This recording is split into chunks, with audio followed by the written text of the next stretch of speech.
যাদের মা বাবা জিন্দা আছে ভালো করে শোনাও। আল্লাহ বলছেন যে তুমি যদি তোমার মা বাবাকে একসাথে কিংবা কোনো একজনকে বৃদ্ধা অবস্থায় পেয়ে যাও, তুমি মনে করবে আল্লাহ পাক তোমাকে সুযোগ দিয়েছেন। মাকে পেয়েছো, বাবাকে পেয়েছো, বা উভয়কে পেয়েছো, তো আমি আল্লাহ তোমাকে 5টা কর্মসূচি দিচ্ছি। কয়টা? খুব মনে রাখেন, 5 কর্মসূচি আল্লাহ দিয়েছেন। 1 নাম্বার হলো ফালা তাকুল্লাহুমা উফ। তুমি তোমার মা বাবার সামনে এমন কোনো কথা বলতে পারবে না, এমন কোনো কাজ করতে পারবে না যে তোমার কথায় কাজে কষ্ট পেয়ে তোমার মা কিংবা তোমার বাবা বলবে উফ। শব্দটা তোমার মা বাবা যদি উচ্চারণ করেছে, তোমার জান্নাতের বাড়িতে আর যাওয়া লাগবে না।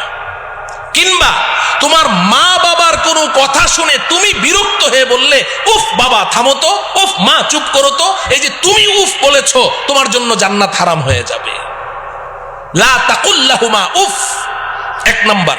2 নাম্বার ওয়ালা তানহারহুমা, বাবা মাকে ধমক দিয়ে কথা বলিস না, ঝাড়ি মেরে কথা বলিস না। তোর হাতে, তোর শরীরে এখন অনেক শক্তি আছে, তো মা বাবা দুর্বল হয়ে গেছে, এখন মা বাবার সাথে ধমক দিয়ে কথা বলবি, ঝাড়ি মেরে কথা বলবি, আমি আল্লাহ এটা তোর জন্য হারাম ঘোষণা করলাম।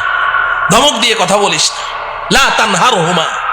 3 নম্বর কর্মসূচি ওয়াকুল্লাহুমা কওলান কারীমা, মা বাবার সাথে নরম স্বরে, আদরের স্বরে কথা বলো, আদর করে করে মা বাবার সাথে কথা বলো। যখন মা বাবা বুড়াবুড়ি হয়ে যাবে, তো সে তোমার ছোট বাচ্চা, 3 বছর 4 বছরের বাচ্চার মতো হয়ে গেছে। তোমার 3 বছরের সন্তানটার সাথে বলো, তুমি যখন ঘর থেকে বের হও, তো বাচ্চাটাকে কোলে নিয়ে 2 গালে চুমু দিয়ে বলো আব্বু তোমার জন্য কি আনবো, মজা আনবো, তক্কেত আনবো, বিক্কু আনবো, কি ঢং করে করে তুমি কথা বলছো। তো তোমার বাচ্চাটার সাথে এত সুন্দর করে কথা বলো, মা বাবার সাথে কথা বলতে গেলে তখন তোমার মেজাজটা কেন খারাপ হয়ে যায়? সেম মা বাবার সাথেও আদর করে করে কথা বলতে হবে। ওয়াকুল্লাহুমা কওলান কারীমা, চেহারাটা গোমরাহ করে রেখো না, গাল ফুলিয়ে রেখো না। মা বাবার সামনে গিয়ে এমন ভাবে মুড অফ করে রাখো যে তোমার মার মনে চায় একটু কমলা খাবে, কিন্তু ভয়ে তোমাকে বলতে পারে না। তুমি এমন ভাব নিয়ে চলো যে বাবা আমি একটু কমলা খাবো, মনের কথাটা বলতে সাহস পায় না। তুমি এমন ভাব নিয়ে চলো না, ধরা খেয়ে যাবে, সমস্যায় পড়ে যাবে। ফ্রি হয়ে যাও মা বাবার সাথে, এমন ফ্রি হয়ে যাবে যে তাদের মনের মধ্যে যেই কথা আসবে সেটাই যেন অকপটে তোমাকে খুলে বলতে পারে, ভয় যেন না পায়। ওয়াকুল্লাহুমা কওলান কারীমা। 4 নম্বর কর্মসূচি আল্লাহ দিচ্ছেন ওয়াখফিদ লাহুমা জানাহাজ যুল্লি মিনার রাহমা। এই যুবক, মা বাবার সামনে তোমার বিনয়ের 2টো ডানা বিছিয়ে দাও। মা বাবার পায়ের নিচে তোমার বিনয়ের 2টো ডানা বিছিয়ে দাও, একদম নরম হয়ে যাও। 4টা কর্মসূচি আল্লাহ দিয়েছেন।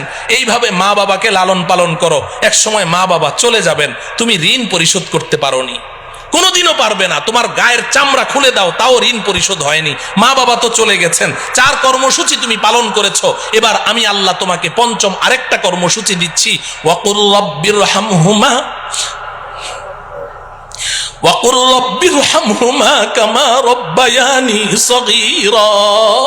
সারাটা জীবন যতদিন জিন্দা থাকো, আমি আল্লাহর কাছে হাত দুটো তুলে চোখের পানি ছেড়ে বলতে থাকো, আল্লাহ গো আপনি যেভাবে বলেছেন চেষ্টা তো করেছি, কিন্তু মা বাবার হক তো আদায় করতে পারি নাই, আপনি তো নিয়ে গেলেন। আল্লাহ গো আমি যখন দুগ্ধপুষ্য শিশু ছিলাম, তখন আমার মা আমাকে যেভাবে আদর আহ্লাদ করে লালন পালন করেছেন, আমার বাবা যেভাবে আমাকে আদর সোহাগ করে লালন পালন করেছেন, আল্লাহ গো এখন তো আমার আব্বা আম্মা আপনার কাছে, আপনিও আমার আব্বা আম্মাকে ওইভাবে আদর সোহাগ করে লালন পালন। যদি মৃত্যু পর্যন্ত এভাবে চোখের পানি ছেড়ে ছেড়ে মা বাবার জন্য দোয়া করতে পারো, আমি আল্লাহ তোমার পক্ষ থেকে তোমার মা বাবার ঋণ আমি পরিশোধ করে দেব। তাহলে মা বাবার সাথে কেমন আচরণ করতে হবে শরীয়তে আমাদেরকে শিক্ষা দিয়েছে কি দেয়নি? তা আমার সন্তান এই কথাটা জানবে স্কুলে, কলেজে, ভার্সিটিতে পড়াইলে না মাদ্রাসায় পড়াইলে? হ্যাঁ, মাদ্রাসায় পড়াইতে হবে না? মাদ্রাসায় পড়ান, ঠকবেন না। মাদ্রাসায় পড়ান, ঠকবেন না। অন্তত প্রাথমিক শিক্ষাটা মাদ্রাসায় দিয়ে দেন। শিক্ষার ফাউন্ডেশন, বেনা, ভিত্তিটা মাদ্রাসায় হয়ে যাক। মাদ্রাসা শিক্ষার এই ফাউন্ডেশনটা যখন হয়ে যাবে, সে আল্লাহকে চিনবে, রসুলকে চিনবে, মা বাবার মর্যাদা সম্পর্কে জানবে, যখন রসুলের আখলাক চরিত্র সম্পর্কে জানবে, এরপরে আপনার এই সন্তান যদি ডাক্তার, ইঞ্জিনিয়ার, প্রফেসর, জজ, ব্যারিস্টার, পাইলট যাই হোক না কেন, ইনশাআল্লাহ এই সন্তান কোনোদিন নাস্তিক হবে না, মুরতাদ হবে না। এই সন্তান যত বড় ব্যক্তি হোক না কেন, দেশের প্রধানমন্ত্রী হয়ে যাক না কেন, রাষ্ট্রীয় সম্পদ চুরি করবে না, পাচার করে বিদেশে পাঠাবে না, জনগণকে কষ্ট দিবে না, এবং কোনোদিন আপনাকে ঘর থেকে বের করে বৃদ্ধাশ্রমে রেখে আসবে না। এই ভুল করবেন না। মাদ্রাসায় পড়ান, মাদ্রাসায় পড়ান। এটাকে মুআশারা বলা হয়। আজকে আমাদের মুআশারা ঠিক নাই। স্বামী জানে না স্ত্রীর সাথে কেমন মুআশারা করবে, স্বামী জানে না। এই মুআশারা না জানার কারণে বিবাহ করে, বছর না গড়াইতেই কয় ডিভোর্স, 1 তালাক, 2 তালাক, 3 তালাক। হায় রে ডিভোর্স, খালি ডিভোর্স। আমরা ফতুয়ার কাজ করি তো এই আমাদের কাছে যত ফতুয়া আসে, মানুষের জীবনে কি খালি একটাই সমস্যা, খালি ডিভোর্স? ম্যাক্সিমাম খালি মাসআলা খালি এইটাই, হুজুর মাথা গরম হয়ে গেছে, 3 কথা বলে ফেলছে। এই ডিভোর্সের প্রবণতা দিন দিন কমছে না বাড়ছে? কেন বাড়ছে? মুআশারা ঠিক নেই, মুআশারা ঠিক নেই। স্বামী জানে না স্ত্রীর সাথে কেমন মুআশারা করতে হয়, স্ত্রী জানে না স্বামীর সাথে কেমন মুআশারা করতে হয়। মুআশারা ঠিক করতে হবে, মুআশারা ঠিক করতে হবে। নবীজি সাল্লাল্লাহু আলাইহি ওয়াসাল্লাম তার বিবিদের সাথে কেমন আচরণ করেছেন এটা আমার পড়তে হবে। সিরাতুন নবী পড়তে হবে, রসুলের জীবনী পড়তে হবে। রসুলের পারিবারিক জীবনটা কেমন ছিল, নবীজি তার বিবিদের সাথে কেমন আচরণ করেছেন এটা আমার জানতে হবে। ওইভাবে আমার পরিবার নীতি চালাতে হবে, তাহলে ইনশাআল্লাহ ডিভোর্স শব্দ মুখে আসবে না। নবীজি কি কোনো একজন বিবিকে ডিভোর্স দিয়েছিলেন জীবনে? বিবি কি 1 2 জন? কয়জন? তো 11 জনের মধ্যে তো একজনকেও ডিভোর্স দিলেন না। আর আপনি একজন বিবি, তাতে আপনি ডিভোর্স দিতে পাগল হয়ে গেলেন, ব্যাপারটা কি? আপনার মুআশারা ঠিক নাই। এজন্য মুআশারা ঠিক করতে হবে। স্ত্রী জানে না তার স্বামীর সাথে কেমন মুআশারা করতে হয়। আজকাল তো আধুনিক যুগ, বিজ্ঞানের যুগ। যুবকরা মনে কষ্ট নিয়েন না। আমি ছোটবেলায় একটা ওয়াজ শুনেছিলাম, ওই যে যুক্তিবাদী সাহেবের, হাবিবুর রহমান যুক্তিবাদী সাহেবের, ওনার ওয়াজ শুনেছিলাম। আমি তখন হেফজ পড়ি রংপুরে। তো ওই ওয়াজের মধ্যে উনি বলেছিলেন যে আধুনিকতা, আধুনিকতা, যুবকদের যে আধুনিকতা, এই আধুনিকতা যে কত বড় বিপদের কারণ হয়। তো এক যুবক, সে অনেক পড়াশোনা করেছে, হাই লেভেলে পাশ করে এসেছে, এখন সে বিবাহ করবে খুব মডেল তারকা, নাচনেওয়ালি, গানেওয়ালি, এরকম মেয়ে তালাশ করছে। কিন্তু বাবা মা বলে যে না, আমরা গ্রামের মেয়ে বিয়ে করাবো, পর্দানসীন নামাজি মেয়ে। যুবক রাজি না, কিন্তু বাবা মার ইচ্ছায় শেষমেশ ওই গ্রামের এক পর্দানসীন মেয়েকে বিয়ে করে আনলো। এখন মেয়ে বাসর রাতে যখন যুবক গেল, ঢুকলো, তো মেয়ে তো ঘোমটা, লম্বা ঘোমটা দিয়ে বসে আছে। ওই যুবক তো ওই ঘোমটা দেখে ওর মেজাজ গরম হয়ে গেছে, যে বর্তমান যুগে আবার এই ঘোমটা টোমটা চলে নাকি, এটা দেখে ওর মেজাজ গরম। এরপরে ভিতরে যখন ঢুকলো, এখন বিবি সাহেবা বলে আসসালামু আলাইকুম ওয়া রাহমাতুল্লাহ। সালাম শুনে আরো মেজাজ গরম, উত্তর তো দিলই না, বস বসে আছে আর রাগে খালি ফুসছে। এবার বিবি সাহেবা উঠে এসে স্বামীর পায়ের জুতা খুলে দেয়, মোজা খুলে দেয়, হাত পাখা নিয়ে বাতাস করে। স্বামী একটা কথা 3 বার জিজ্ঞেস করলে তারপরে জবাব দেয়। এখন কয় কি ব্যাপার, কোন ক্ষেত বিয়ে করে আনলাম, এটা নিয়ে কেমনে সমাজে চলবো? আমার ফ্রেন্ড সার্কেল বাসায় আসবে, ওদের সাথে রং ঢং করে হাসি তামাশা করে কথাবার্তা বলবে, এটা তো চলবে না, ওর মন টন খারাপ। তো তখন ওই বিবির নাম ছিল শিল্পী, আর স্বামীর নাম হলো পল্টু। তো এখন পল্টু শিল্পীকে বলে, এই যে শুনো, এই সমস্ত সুফিগিরি, দরবেশগিরি চলবে না। আমি খুব হাই সোসাইটিতে বসবাস করি, আমার ওই সোসাইটির সাথে তাল মিলিয়ে চলতে হবে। বিবি সাহেবা বলেন কিভাবে চলতে হবে? আমার আব্বা আম্মা বলেছেন স্বামী যেভাবে বলে সেভাবে চলতে, আপনি শিখিয়ে দেন কিভাবে চলতে হবে। কয় এই যে আপনি আপনি করছো, আর এক কথা 10 বার জিজ্ঞাসা করলে একবার জবাব দাও, এগুলো হবে না। আমরা একজন আরেকজনকে তুমি তুমি করে বলবো। বলেন স্বামী স্ত্রীরা এখন একজন আরেকজনকে কি করে বলে? আপনি বলে, আপনি বলে না, আবার বলে যে নাম ধরে ডাকতে হবে। কি করতে হবে? নাম ধরে ডাকতে হবে। এটা হলো আধুনিকতা। বুঝে আসছে? আমি ছোটবেলায় তো বাপ মার নামই জানতাম না, মায়ের নাম জানতাম না, বাবার নাম জানতাম। আমাকে নিয়ে অনেকে হাসাহাসি করত, হাসাহাসি করত। যে এই তোর মায়ের নাম কি? আমি বলতাম শুনছো। তোর বাপের নাম কি? আমি বলতাম শুনছেন। বাপের নাম কি? শুনছেন। মায়ের নাম কি? কারণ সারাদিন দেখতাম আমার বাপে মায়েরে শুনছো করে ডাকে, তাই আমি মনে করতাম আমার মায়ের নাম কি? শুনছো। আর আমার মা বাপেরে কি ডাকে? শুনছেন। নামই জানতাম না। আহা, ওই জমানাটা কত সুন্দর ছিল। আর এখন তো ওই পল্টু কয় যে তা কিভাবে চলতে হবে? যে তুমি আমাকে ডাকবে পল্টু, আমি তোমাকে ডাকবো কি? শিল্পী। তো পল্টু আর শিল্পী, তো বলছে ঠিক আছে আপনি যেভাবে শিখিয়ে দেন। এখন পল্টু আর শিল্পী সংসার করতে করতে আল্লাহ পাকের ইচ্ছায় ফুটফুটে একটা ছেলে সন্তান জন্ম দিল। এখন সন্তানটা যখন কথা বলা শিখেছে, এখন বড় হয়েছে, 3-4 বছর বয়স, এখন সন্তানটা বাপের ডাকে পল্টু, মায়ের ডাকে কি? শিল্পী। ডাকবে না?